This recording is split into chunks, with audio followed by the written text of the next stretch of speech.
The European Central Bank must be in a quandary ahead of its meeting this week. Economic growth is stalling. The latest composite PMI for the euro area showed activity worse than feared, down at 46.7 versus 47 on the flash estimate.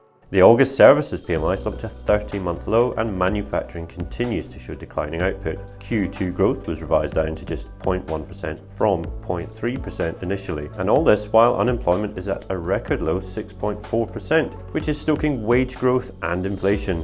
Core inflation did edge down slightly to 5.3% in August from 5.5% in July, but headline remains steady at 5.3%. Inflation is coming down, but not yet fast or far enough for the ECB to rest on its laurels. All of this underlines the tough task facing the central bank. And just to make it even muddier, survey data shows 3-year inflation expectations have risen to 2.4%, exactly the opposite of what the central bank may expect after raising rates by a cumulative 425 basis points in a year. Expectations for whether the European Central Bank hikes or pauses are evenly split depending on who you talk to. The ECB left another hike in September on the table at its last meeting in July.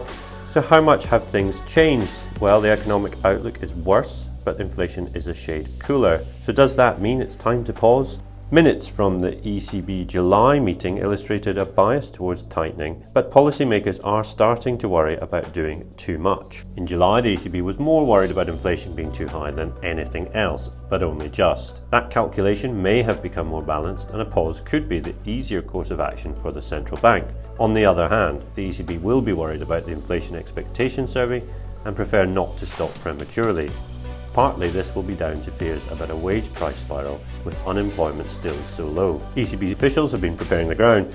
Governing Council member Klaas Knot, admittedly on the hawkish end of the committee, said last week that markets are underestimating the chances of a rate hike this month. So look out for a 25 basis point hike to take the deposit rate to 4%, where it ought to be.